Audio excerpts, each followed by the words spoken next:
Galerinha, então, bora pro primeiro relato de hoje, que é este daqui. Será que ela... Cadê? Será que ela é a Maledite da história? Vamos ver. Oi, Anne e Assombrados, tudo bem? Eu estou amando o seu canal. Eu conheci num podcast em que você e o Matheus falavam do bife podre da mulher, não é? Eu já não comia nada na casa dos outros. Agora eu tô traumatizada, nem água eu bebo. Mais ou menos assim. Eu estou aprendendo muito com as experiências dos outros e espero que as pessoas também aprendam com os meus relatos. Todos os nomes estão trocados. Bora lá.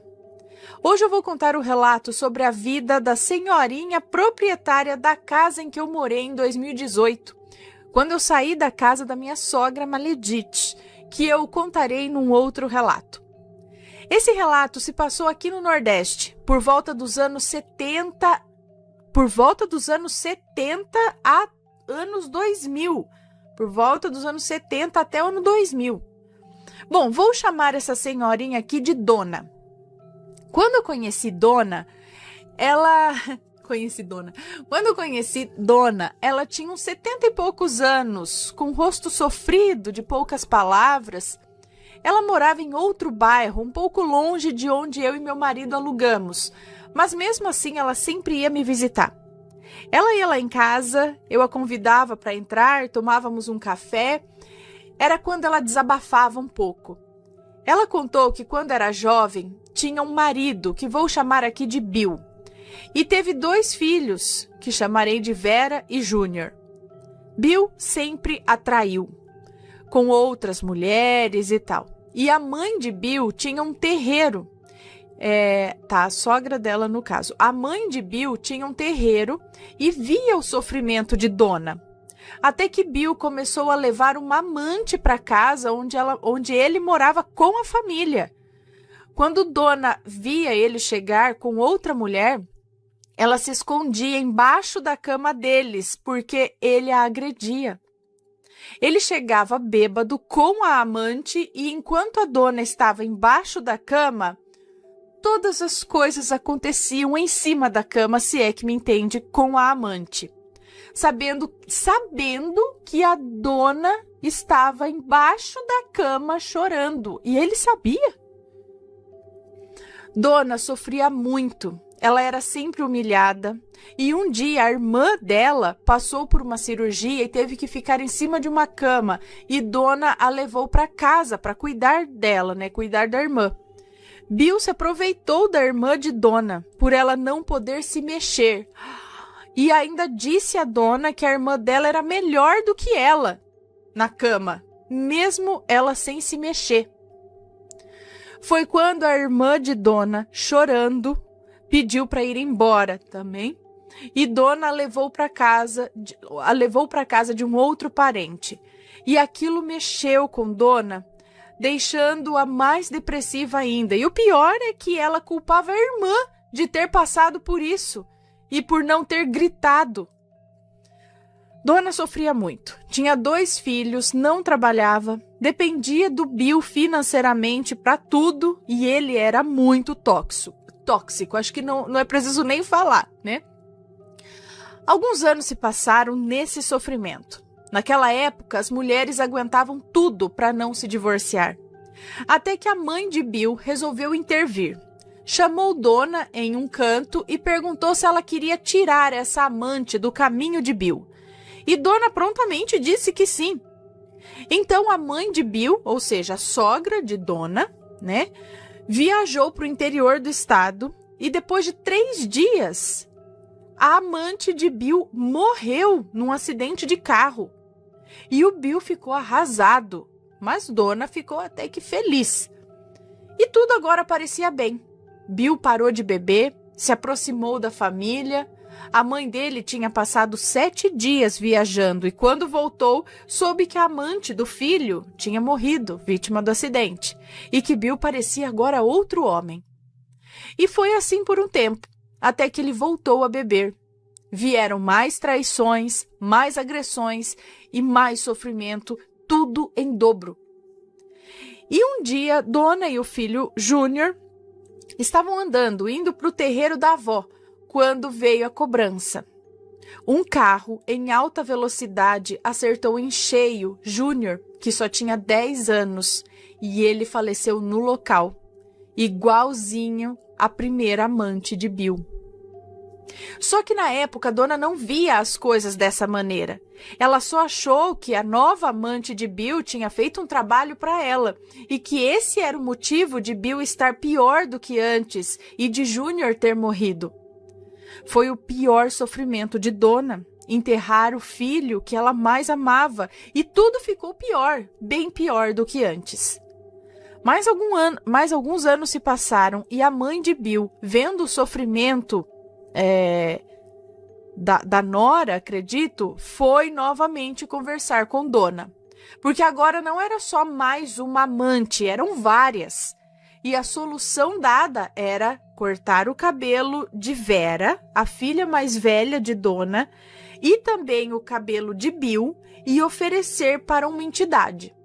E dona aceitou, achando que era realmente a solução. Vera já tinha uns 20 e poucos anos nessa época, e assim foi feito. Cortaram o cabelo dela e ofereceram. Tudo mudou novamente, por um tempo. Bill ficava... era cortar o cabelo da Vera, que era a filha mais velha de dona e de Bill. Tá, era só o cabelo da Vera, não o do Bill. Tá, parecia que agora ficou tudo bem, né? Tudo mudou novamente por um tempo. Bill ficava mais em casa, não saía tanto para farra, né, mais com tanta frequência, mas as agressões continuaram e as traições diminuíram. Enquanto todos iam vivendo assim, uma vida sem amor, ninguém percebia que Vera estava ficando cada vez mais magra, estava mudando seu jeito de ser, estava ficando agressiva. Até que um dia Vera teve um surto. Dona nunca me detalhou como foi esse surto. Ela só disse que daquele dia em diante, Vera nunca mais foi a mesma. Ela ficou agressiva, chorava sem motivos, tinha febre. Dona a levava para o hospital, mas nada encontravam. Levou para o terreiro da avó, mas nada adiantava. A avó de Vera só dizia que a entidade queria a Vera e ia fazer de tudo até conseguir. Mais uma vez, Dona não deu atenção a nada disso, porque ela só queria mudar o jeito de ser de Bill. Ela só queria que o seu casamento desse certo. Ela tinha certeza que Bill a amava e que tudo ia ficar bem quando Bill largasse as amantes. Meses se passaram e a mãe de Bill faleceu. Bill saiu de casa. Dona se viu pior do que antes com a dor do luto, com Vera absolutamente agressiva e transtornada e sem o seu marido. E vieram as dificuldades na vida de Dona, ainda pior do que antes. Ela foi trabalhar como empregada doméstica, foram passando os anos, ela foi entendendo os seus erros e foi pagando cada dívida espiritual. Dona vendeu a casa que tinha com seu ex e comprou uma outra casa. Vera tem ódio da mãe até hoje, porque não queria que ela vendesse a casa que o pai morava com eles. Dona conheceu um homem casado e passou a ser a amante agora. Ela criticava tanto as amantes de Bill e passou a ser uma. Esse homem casado deu uma casa para Dona alugar para outras pessoas para ela ter uma renda. E foi a casa que eu aluguei nessa época. Ela é amante dele até hoje. A casa que esse senhor deu para Dona não foi através de escritura, e Dona está tentando na justiça se tornar dona da casa através de uso capião. Ela ainda não conseguiu. Ela nunca teve a estabilidade financeira que tanto queria. Talvez castigo por ser amante ou pelas coisas que fez na juventude, não sei. Vera nunca mais foi a mesma. Os médicos não entendem o porquê. Aos 20 e poucos anos, ela ficou assim, como se tivesse um problema psicológico. Ela toma remédio controlado até hoje, mas mesmo assim ela entra em surto. E eu já a vi em surto. Ela fala coisa com coisa, fala rápido, parece que está fugindo de alguma coisa. Bill mora dentro de um carro velho, que ele comprou com a parte dele da casa que foi vendida na época. É o único bem dele. Ninguém o quer mais, ele passa necessidades. Vera é quem leva comida para ele. Eu nunca o vi pessoalmente. Assombrados, vou dar um conselho de amiga. Nunca interfiram na vida do outro. Mesmo que digam que aquela pessoa era para ser sua, que estava em seu destino ou que alguém fez um trabalho, tudo tem um preço. Você paga em dinheiro e acha que já está pago. No mundo material está pago sim, mas no mundo espiritual não está pago de jeito nenhum.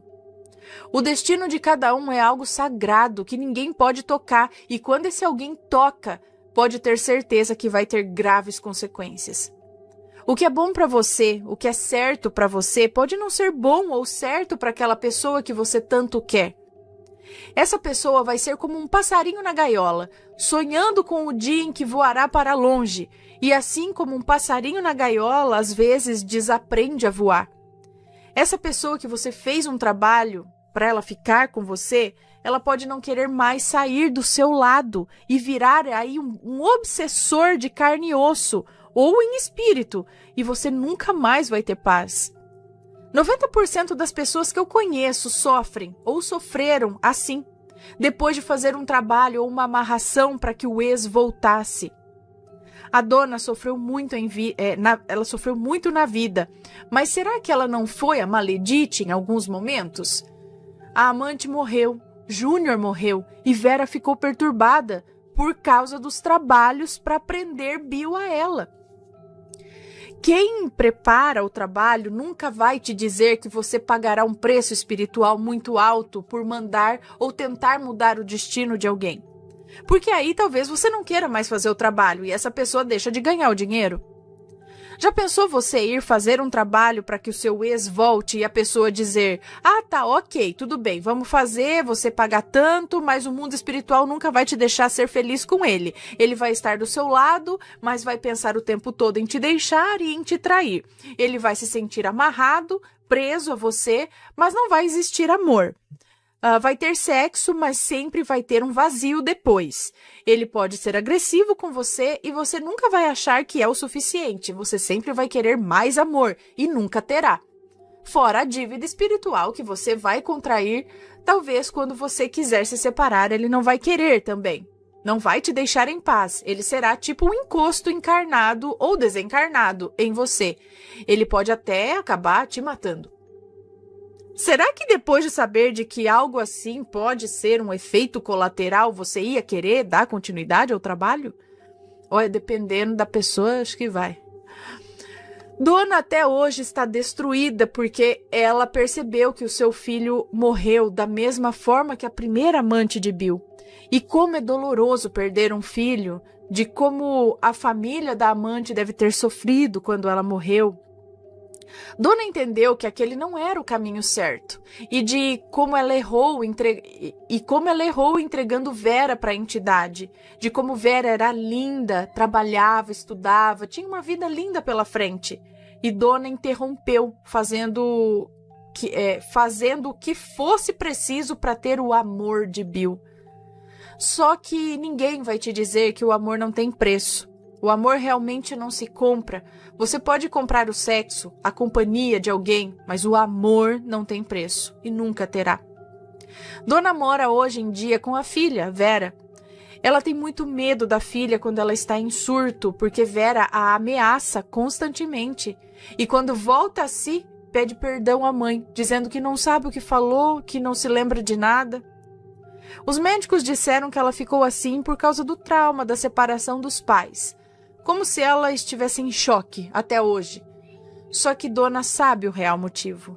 Mas ela acredita que os médicos não entenderiam se ela contasse, então ela fica calada, não fala sobre isso com mais ninguém. Eu espero que essa história ajude alguém a analisar melhor as suas escolhas. Uma boa noite e que vocês sempre tomem as decisões certas e tenham sempre paz em seus corações. Ana, mais uma vez, muito obrigada pelo seu canal, você é maravilhosa, me sinto em casa, você não tem noção de como é tão bom isso. Eu me sinto tão livre aqui. Beijos e até a próxima. Um beijo para você, muito obrigada pela sua história E mais uma vez a gente vê um caso aqui que... Não, mas assim, não é todo mundo que vai indicar, falar aí da amarração, essas coisas. Já vi relatos aqui onde ou a própria entidade fala para não fazer, que não é o caminho, não vai ser...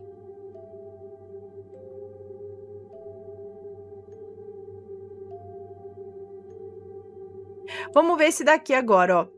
A Nossa Senhora me ouviu. Vamos ver. Olá, Ana e Assombrados. Conheci o seu canal há uns 2 anos e, escutando relatos de graças alcançadas, decidi postar uma aqui também. É curtinho, mas eu tive vontade de contá-lo para mostrar que não são só coincidências. Esse relato não terá nomes, então pode ler tranquilamente. Obrigada. Me chamo Fulana, como você tem o costume de dizer, e vivo na França há 22 anos. Sou casada com um francês e tenho 4 filhos. Há 22 anos atrás, eu vivia no Brasil. Havia tido alguns trabalhos medíocres, pois não tinha curso superior e naquela época era muito difícil passar numa faculdade federal. E sendo bem pobre, não tinha como pagar uma faculdade particular. Eu vivia com 2 irmãos, pois minha mãe estava vivendo no interior de Pernambuco e o meu pai, já casado novamente, vivia com a sua atual esposa. Todos bem simples, sem muitas condições financeiras para nos ajudar. Para te dar uma ideia, eu era encarregada de fazer nossas compras e as fazia com uma calculadora na mão para não passar nenhum centavo, pois o dinheiro era muito pouco. Entre vestibulares não conseguidos e trabalhos por aqui e por ali, eu estava trabalhando nessa época em uma loja de roupas que a minha amiga havia aberto. Esse período eu já tinha por volta de uns 25 anos. Tinha um namoro que já durava mais de 13 anos. Perdão. Mas que não tinha um namoro que já durava 13 anos, mas que não tinha nenhum futuro. Tanto eu quanto ele, penso, estávamos juntos por falta de coisa melhor. Vou espirrar de novo. Uai! Bom, estávamos juntos por falta de coisa melhor. Por costume mesmo, pois morávamos no mesmo condomínio. Nessa época, sentindo que a idade avançava, comecei a sentir um vazio. Sabia que casamento não ia resolver, pois eu o traía. Ele já havia feito o mesmo também. Para mais detalhes, ele já tinha até comprado 2 apartamentos. E eu já tinha algumas coisas do enxoval. Mas não se falava em casar, nem em morar juntos, pois ele morava na casa de uma irmã e com um salário pequeno, para ele estava confortável, pois utilizava o que ganhava para pagar as prestações dos apartamentos. Bom, tudo isso para explicar melhor a situação em que eu me encontrava e o vazio que começava a ganhar lugar no meu interior. Já acreditava em Deus e já tinha uma aproximação com a Virgem Maria. Gostava de escutar a música das 6 horas e assistia algumas missas de vez em quando com uma amiga, mas sem muita obrigação. Daí, sentindo-me meio perdida, comecei a escutar as missas pela rádio da loja. Pela rádio na loja.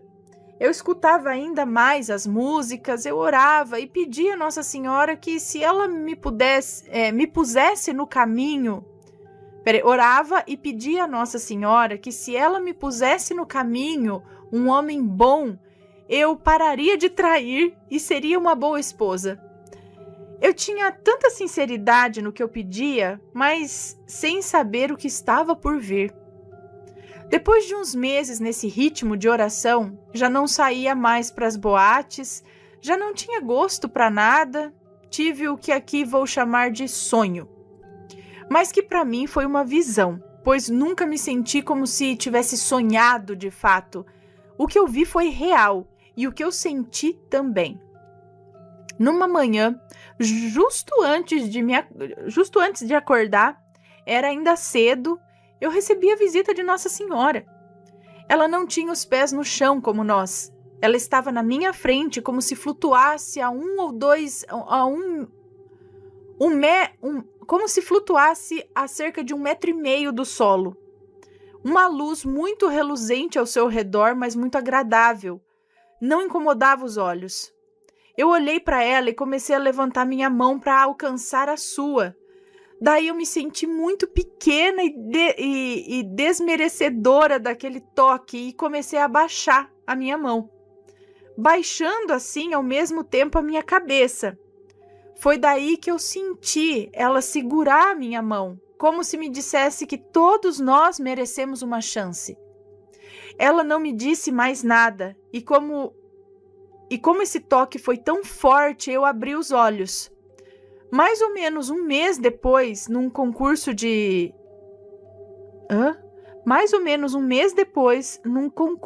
circunstâncias e sincronicidades, ou num curso de circunstâncias e sincronicidades, aconteceu que eu conheci o meu marido. Estamos juntos até hoje, com 4 filhos, como eu disse no começo do relato, e nos amamos muito. Mesmo com altos e baixos que todo casal enfrenta, né? Influências espirituais que tentam às vezes tirar o sossego, coisa que eu resolvo com o evangelho no lar, entre outras coisas. Bom, não vou me prolongar mais aqui com detalhes, agradeço por ter lido a minha história e gostaria de dizer a todos aqui que não importa o que acontecer nas suas vidas, não percam a fé, pois eles estão sempre conosco e algumas coisas, mesmo tristes e dolorosas, fazem parte do que aceitamos viver aqui nessa encarnação. Beijo, Ana, e depois conto a visão do meu irmão, da mesma Virgem, a Nossa Senhora das Graças, que ele teve recentemente. É bem curtinha também a história. Ok, então estamos aqui aguardando e que interessante, né? Ela vê, tocar, ter essa resposta e realmente acontecer conforme ela pediu. Muito bom. Cadê você?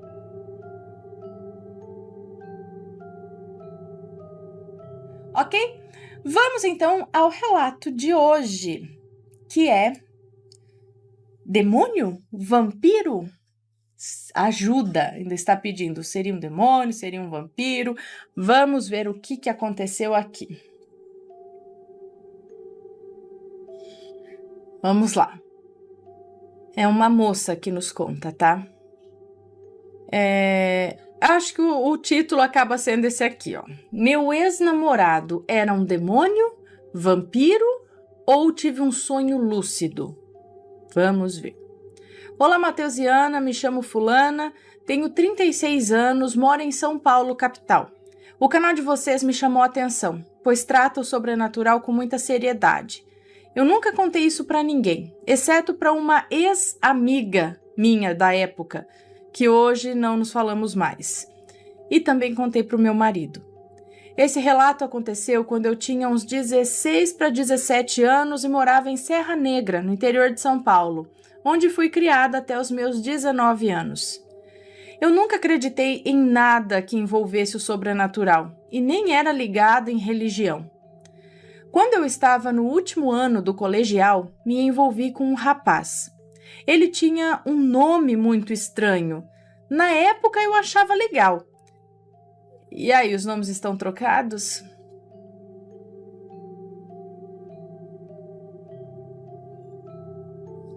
Ela não falou aqui, né, se estão trocados ou não. Como que eu chamo ele agora para não falar o nome? É um nome...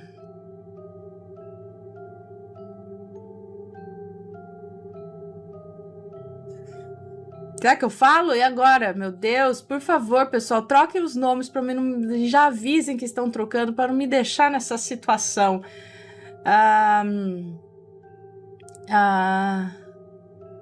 Vou chamá-lo de Lorde, tá? Então, não sei se tá trocado ou não tá, eu não sei se eu vou dizer o nome, né? Não sei, às vezes dá problema. Então, ele se chamava Lorde. Tá? É um nome aqui que não tem nada a ver com Lorde, tá? Mas eu vou dar esse nome fictício, que nem é nome, né? Mas enfim, se chamava Lorde. Ele era muito bem aparentado, todas as garotas da escola queriam ser notadas por ele, e eu nunca me interessei muito em namorar até essa idade. E toda vez que ele passava, eu ignorava. Eu achava ele muito metido, enquanto as outras meninas eram loucas por ele. Até que um certo dia ele veio sentar comigo no intervalo. Eu lembro muito bem desse dia, porque todas as minhas amigas tinham faltado e eu estava completamente sozinha.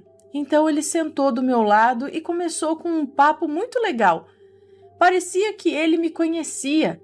Falou dos meus filmes preferidos, ouvia as mesmas músicas que eu, tinha os mesmos discos. Ficamos um tempão conversando. E assim, no dia seguinte, na semana seguinte, e assim também, quando dei por mim, já estava namorando esse garoto.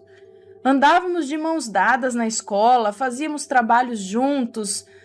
Ele era da minha sala, tá? Mas o mais estranho de tudo é que ninguém lembrava dele na sala. Parecia que ele não existia antes. E até olhando as fotos do colégio de 1996, 97, ele não está em nenhuma foto. Mas isso só fui reparar muito tempo depois. Bom, voltando ao relato. Eu realmente estava gostando muito dele. 2 meses de namoro e ele um dia me trouxe um anel. Muito bonito. Tenho até hoje. Ele é todo de ouro, com uma pedrinha vermelha. O estranho é que eu e todo mundo que eu perguntei lembra dele perfeitamente de ouro com a pedrinha vermelha. Mas olhando hoje, ele está prateado e a pedrinha do meio mudou de cor. Tá quase um bege. Mas voltando ao relato, eu fiquei encantada, mas ao mesmo tempo estranhei como aquele menino ia ter dinheiro para comprar um anel de aparência tão cara. Ele não me falava nada da vida dele, e toda vez que eu perguntava algo, ele se irritava muito. A gente se encontrava todos os dias na escola e nos fins de semana em uma praça da cidade. Um dia eu chamei ele para ir conhecer os meus pais, porque eu falava muito do Lorde para eles, e eles estavam curiosos. Marcamos de nos encontrar na praça umas 6 da tarde, e de lá íamos até a minha casa, que não era muito longe. Cheguei bem cedo e fiquei esperando. Deu 6 horas e nada. 7 horas, 7h30, até que eu percebi que ele não ia mais. Eu fiquei muito chateada. Eu lembro que eu chorei o caminho todo até em casa. Quando cheguei, percebi que as luzes estavam todas acesas e meus pais estavam rindo muito. Da calçada, eu escutava as gargalhadas do meu pai. Entrei pelo portão que dava no quintal, porque pensei que algum amigo deles estava em casa e eu não queria atrapalhar. Então entrei pelos fundos e subi direto para o meu quarto. Quando eu abri a porta, eu tomei um susto. O Lorde estava sentado na minha cama, sorrindo para mim. Eu fiquei assustada, mas com muita raiva. Já fui perguntando o que ele estava fazendo e por que me deixou esperando na praça. Então ele falou que o pai dele conhecia o meu pai e que eles trabalhavam no mesmo lugar. Então já sabia onde eu morava e resolveu fazer uma visita, e ele aproveitou para vir junto. Então, era o pai dele que estava na sala com os meus pais. Eu fiquei muito brava com o Lorde, mas resolvi perdoá-lo. Era impossível resistir a tudo que ele falava e ao jeito dele. Até hoje eu não consigo explicar. Resumindo, depois de conversar um pouco com ele no quarto, resolvi descer para a sala com ele. Meus pais não deixavam eu levar ninguém para o quarto, muito menos tão tarde da noite. Então chegamos na sala e eu vi os meus pais rindo como nunca. O pai dele se levantou da poltrona, que era a poltrona do meu pai, e ele não deixava ninguém sentar, só ele podia sentar lá. E já fica estranho por aí. O homem se levantou da poltrona do meu pai e veio até mim com um sorriso no rosto e se apresentou. Ele tinha o nome mais estranho que eu já ouvi na vida. Eu nunca me esqueço. Era... Juvencio. Não sei, vou dar um nome aqui, tá? E um sotaque muito formal. Uma roupa que parecia muito antiga. Durante o jantar, Meus pais não paravam de falar. Eu lembro até hoje do meu pai sentado na ponta da mesa, rindo muito e falando sobre a infância dele e até coisas pessoais que ele só falava para mim e para minha mãe. E eu estava cada vez mais achando tudo aquilo muito estranho. O Lorde ficou o tempo todo calado e o Juvencio, pai dele, também. Só se olhavam e sorriam um para o outro. Eu estava me sentindo muito mal, com um aperto no coração, mas ao mesmo tempo eu não conseguia parar de sorrir. Depois do jantar, a coisa mais estranha aconteceu. O Juvencio levantou da cadeira e disse algo como: "Meu filho, leve a dama para o quarto dela e fiquem lá até eu acabar por aqui." Na hora eu dei risada e levei na brincadeira, falando que a minha mãe jamais ia deixar. Mas para minha surpresa, ela me olhou e falou que ele podia ir comigo. Eu fiquei chocada, mas não falei nada e fui com ele até o meu quarto. Quando entramos, ele fechou a porta do quarto e, mais estranho, ele trancou e tirou a chave. E veio para cima de mim, me abraçando, me beijando e dizendo coisas que eu queria escutar. Ficamos uma meia hora sentados na cama, até que ele disse no meu ouvido que precisava passar uma noite comigo. Nessa hora, eu lembro que me deu muita dor de cabeça. Eu queria falar algo, mas eu não conseguia. Depois de fazer muita força, as palavras começaram a sair, e eu disse que ele tinha que ir embora, que eu não estava bem. Mas ele continuava passando a mão em mim e eu não conseguia fazer ele parar. Eu tentava me mexer, mas o meu corpo estava paralisado. Quando dei por mim, eu estava deitada em uma cama, que não parecia a minha cama. A minha visão ficou toda borrada, eu só via sombras e a minha dor só aumentava.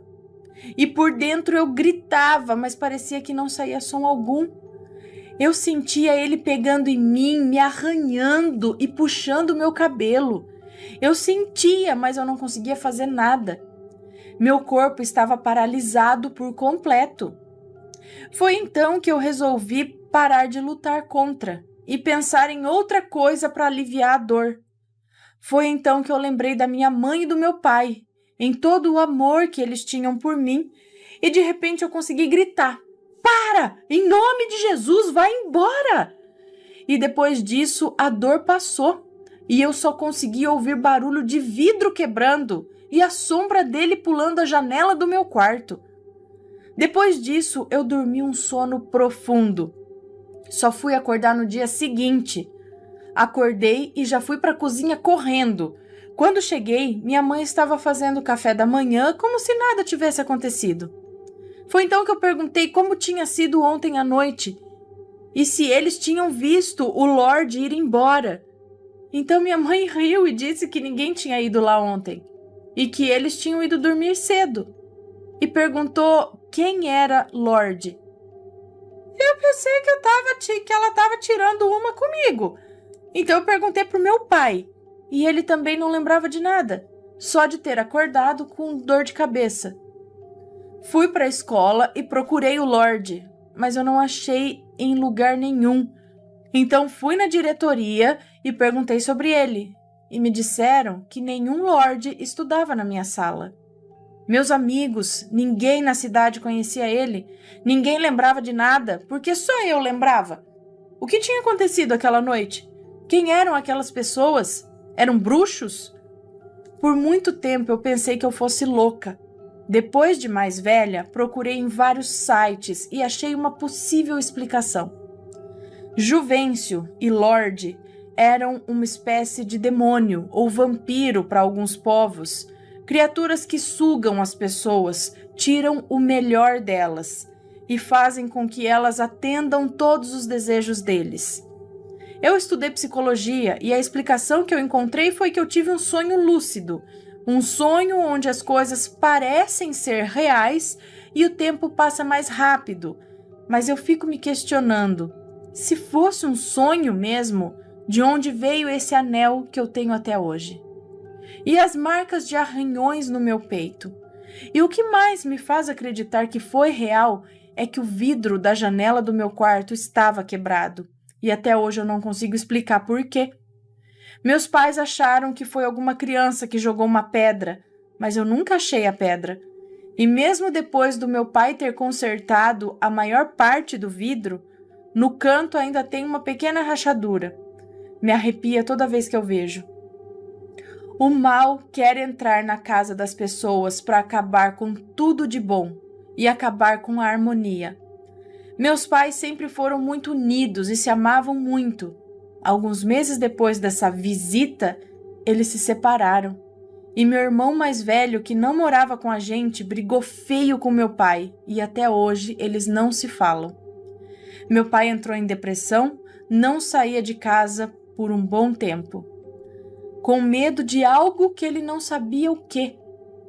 Mas eu sei muito bem, e sei que esse mal ainda está solto por aí, fazendo outras vítimas, e o pior é que elas nem se lembram. Então, esse é o meu relato. Hoje eu acredito no sobrenatural, senti na pele e quero deixar um alerta para todas as garotas, principalmente na adolescência. Não confiem em qualquer um que aparece na sua vida. Primeiro veja se é uma boa pessoa, tenha certeza com quem você está se relacionando e não se entreguem para qualquer um. A gente nunca sabe se aquela pessoa realmente quer o seu bem ou só está se aproveitando de você. Hoje eu sou casada e o meu marido acha que era só um sonho, mas eu não acho. Nunca tive uma boa imaginação para criar tudo aquilo. E tem tantas provas de que foi real. Se vocês puderem me ajudar, souberem o que foi aquilo, me respondam, por favor. Muito obrigada. Gente, e ela mandou aqui a foto do anel, tá? Não dá para ver direito, mas eu posso tentar colocar a imagem aqui para vocês. Está embaçado, mas eu vou colocar aqui para vocês, tá?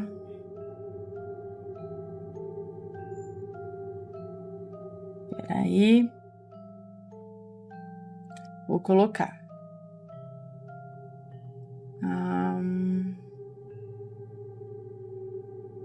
Só um segundo que eu vou achar a foto aqui. Esse é o anel. Que ela disse que quando ela ganhou parecia de ouro, né? E com a pedra vermelha. Hoje ele parece de prata e tem a pedra meio amarronzada.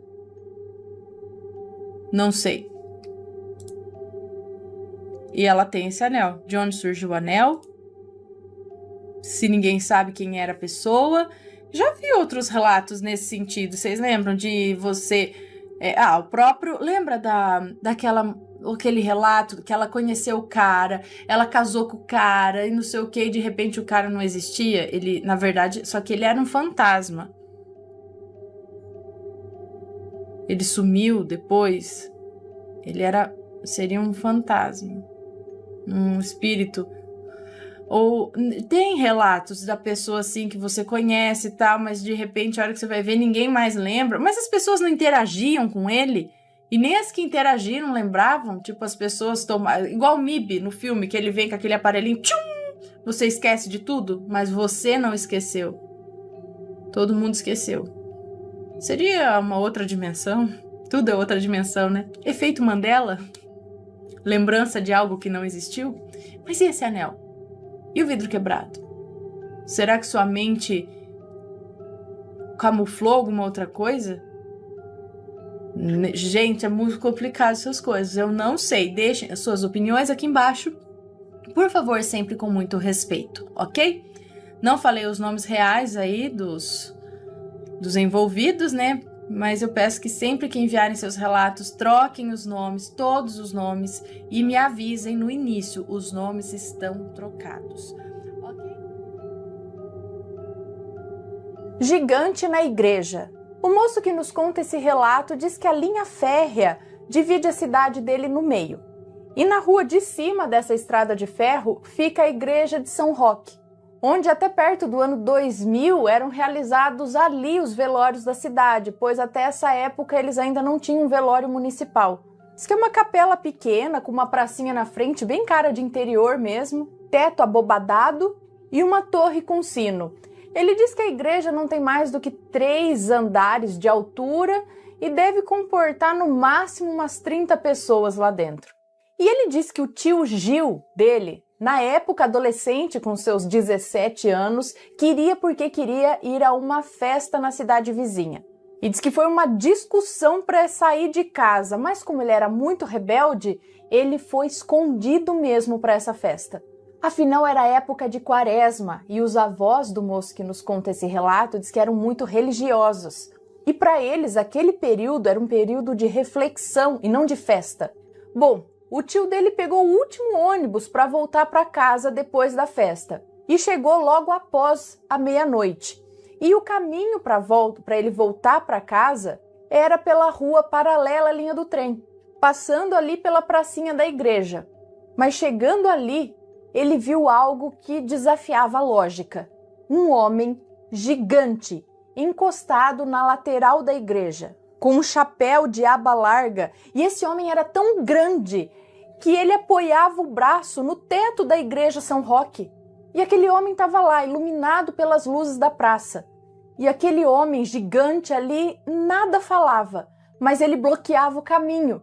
Cada vez que o tio tentava passar, aquele homem se abaixava e ameaçava de pegá-lo com aquela mão gigante, porém sem nunca tirar a outra mão do teto da igreja. Diz que foram minutos infindáveis tentando driblar aquele gigante, tentando passar por ali, e ele não deixava. Até que o tio dele desistiu e resolveu voltar para a rodoviária e passou a noite dormindo no banco da estação. No dia seguinte, é claro que levou uma bronca e apanhou de cinta do avô do moço que nos conta esse relato, ou seja, do pai dele, né? Que disse que aquele gigante era algum espírito que veio castigá-lo por ele ter saído na quaresma. Não satisfeito, tio Gil arriscou mais uma vez e na semana seguinte foi pro baile de novo saindo escondido de casa. Só que na volta ele resolveu passar pela rua de baixo da linha do trem, evitando assim passar pela igreja. O caminho era mais longo, mas ele não se importava de caminhar mais um pouco. A certa altura, passando ali pelas casas escuras, uma dessas casas tinha roupas no varal. E as roupas ali estavam balançando com o vento, até aí nada demais. Ele passou pela casa, seguiu o caminho, quando um pouco lá mais para frente, escutou barulho de passos atrás dele. Quando ele virou, era um par de calças, que estavam naquele varal, mas agora estavam andando atrás dele, flutuando no meio do nada, como se alguém invisível tivesse vestindo aquelas calças. Ele até deu uns passos para trás, acabou caindo de bunda no chão. Nisso, aquelas calças caminharam lentamente até ele. Ele não teve dúvidas, ele levantou os tropeços, saiu correndo quanto a perna dele conseguia correr e ainda correndo que nem doido. Aquelas calças o acompanharam por cerca de 4 quarteirões. E ele chegou em casa branco, pálido, sem fôlego e jurou nunca mais sair na quaresma. E o moço que nos conta esse relato diz que o tio realmente nunca mais saiu na quaresma, nem depois de casado, pai de família. Não quer mais saber.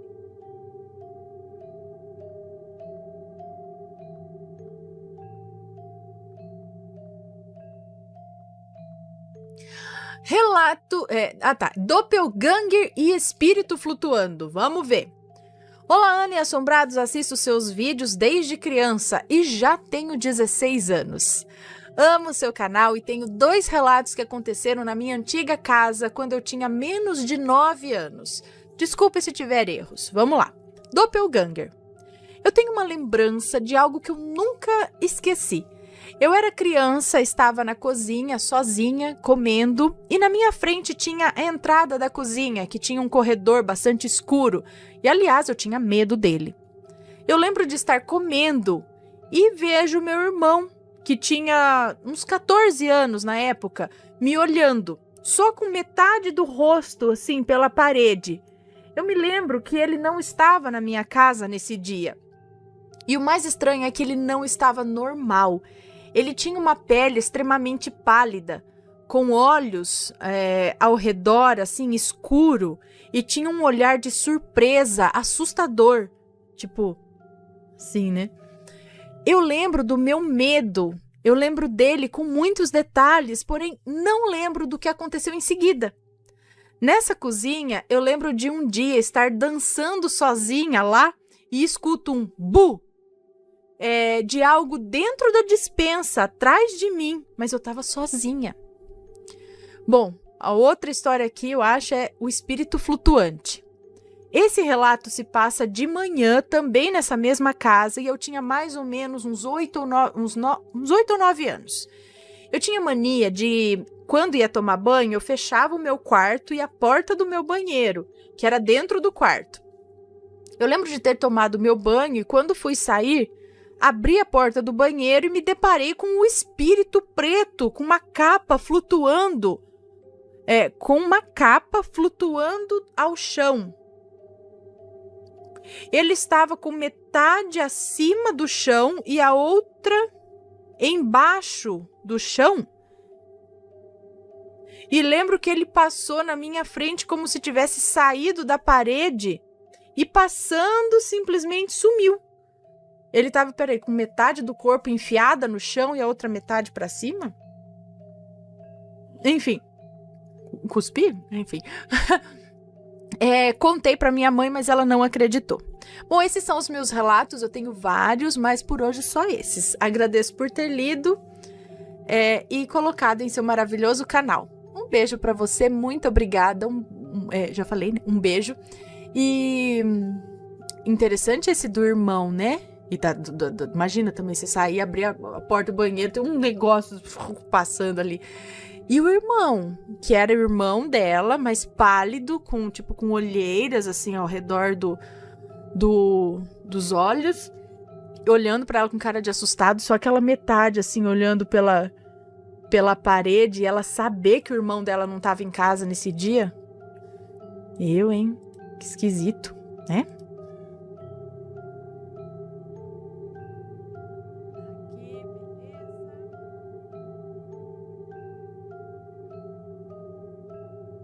Espírito com fome. Vamos lá. Esse relato é uma moça, tá? Esse relato não aconteceu comigo, e sim com o meu amigo, que mora aí em São José do Rio Preto, que aqui vou chamá-lo de Cobra, porque ele é uma.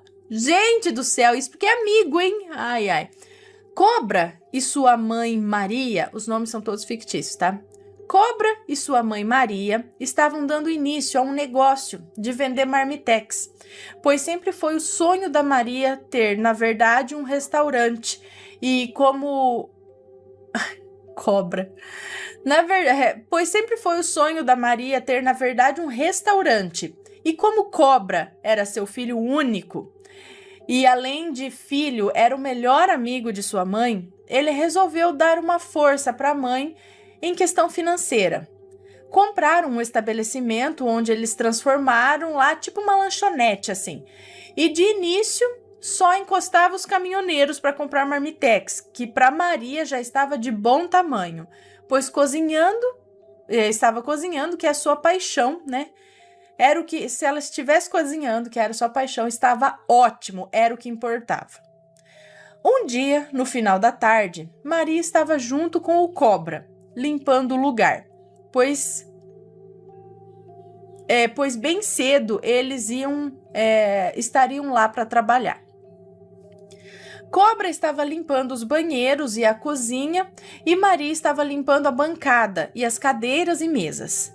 Tudo estava bem, até que Maria escuta um choro de criança vindo de trás de uma das mesas que Maria já havia limpado. E quando ela foi procurar de onde estava vindo esse choro, ela achou uma menina de vestido bordado cinza que aparentava ter uns 4 anos no máximo, de cabelos soltos, ondulados, bem pretinho, meio bagunçado. Maria, olhando para a menina, pensou que fosse filha de algum dos caminhoneiros que acabou ficando por aqui por engano, ou se perdeu do pai, ou até mesmo estava fugindo de alguém. Olhando aquela menina chorando, Maria resolveu puxar a conversa e disse: "Qual é o seu nome?" E a menina, nada de responder. "Cadê os seus pais?" E a menina, sem dizer nenhuma palavra, apenas chorava. "Você tá com fome?" E aí a menina balançou a cabeça que sim. Então Maria chamou o cobra e pediu para ele pegar pão e colocar alguma coisa dentro e trazer alguma coisa para ela beber. Cobra, sem entender nada do que estava acontecendo, obedeceu Maria. Levou até ela pão com salsicha e suco de laranja. Ao chegar até Maria, Cobra reparou que a mãe estava agachada, como se estivesse falando com alguém, mas ao ver a mãe falando sozinha, a questionou. "Mãe, você tá falando com quem?" E ela respondeu: "A menina, ué, você não tá vendo?" Cobra realmente não estava vendo ninguém, apenas Maria. E sem fazer mais nenhuma pergunta,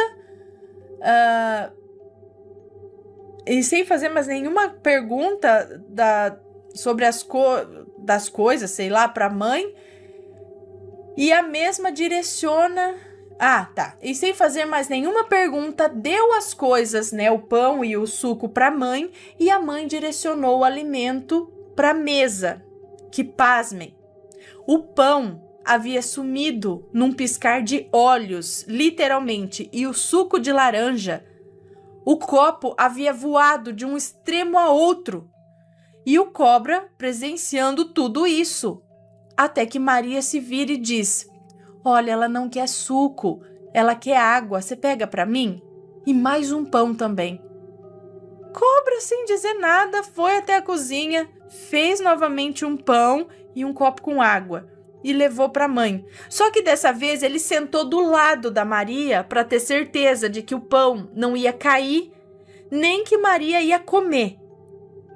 E pasmem, novamente o pão virou farelo e a água foi secando do copo. Cobra, de boca aberta, sem acreditar o que tinha lhe passado ali, começou a passar mal. Até a Maria estava ali e não... começou a passar mal até. E Maria estava ali tão entretida com a menina que não viu Cobra passando mal ao seu lado. Ela só foi dar conta de que ele estava passando mal quando a menina se levantou do chão, toda sorridente, dando tchau para Maria e sumindo no meio da avenida.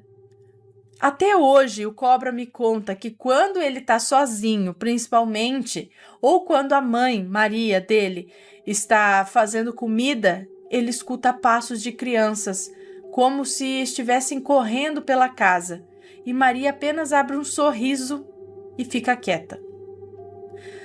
PS, eu já tentei dormir na casa deles, mas depois do que eu vi, eu nunca mais pisei na casa dele nem de dia, muito menos de noite. E o que foi que você viu? Me diga. Bom, então era um espírito de uma criança lá. Mas como assim? Não quer o suco? Joga o suco na parede? Isso é mal educado. Já está ali te dando... Que coisa, gente. Isso foi aqui em Rio Preto. Quero saber onde.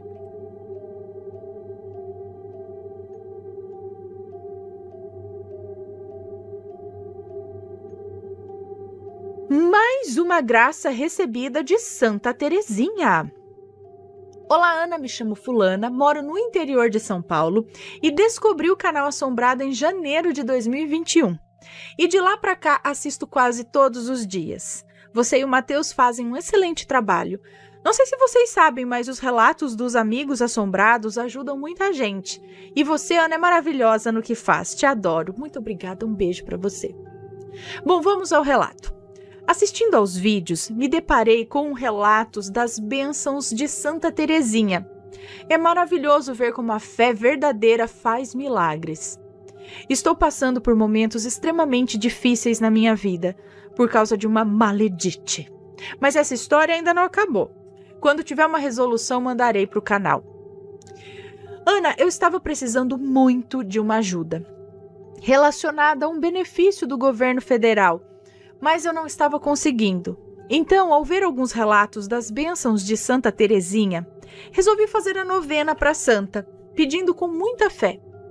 No dia 8 do mês de maio desse ano de 2022, eu fui ao cemitério acender vela no túmulo da minha mãe. Nesses dias especiais, a empresa funerária da cidade costuma dar flores para quem vai ao cemitério. Fica um funcionário na porta do cemitério entregando uma flor para colocar no túmulo do seu ente querido. Nesse dia eu cheguei lá e o funcionário não estava no portão do cemitério. Então pensei, esse ano não vai ter flor. Fui até o túmulo da minha mãe e acendi somente a vela, porque estava sem dinheiro para comprar flores. Quando eu ia saindo para ir embora para casa, lá estava o funcionário. Conversei um pouco com ele, perguntando se a sogra dele estava melhor, porque ela está com um grave problema de saúde. Me despedi dele e quando fui sair para ir embora, ele me falou: "Você quer uma rosa?" E eu respondi que sim. Disse a ele que eu não sou mãe, mas eu ia levar para colocar nos pés de Nossa Senhora. Quando peguei a rosa nas mãos, me lembrei de Santa Teresinha e fiquei muito feliz, pois era um sinal da santa. Ela atenderia ao meu pedido. Passou exatamente um mês e alcancei a graça. Prometi à santa que mandaria o relato ao canal Assombrado. Agradeço a Santa Teresinha por atender o meu pedido. E a você, Ana, por ler o meu relato. Deus abençoe você, o Mateus, seus filhos e pets. Muita luz e saúde para vocês. Um grande abraço. Um beijo para você, muito obrigada e que bom que deu tudo certo. É muito interessante, né, esse lance aí de Santa Teresinha de receber a rosa de maneira inusitada. Acho muito, muito legal. Cadê? Está gostando dos relatos no Reverso Assombrado? Então não se esqueça de deixar o seu like. E é claro, se ainda não for inscrito, se inscreva.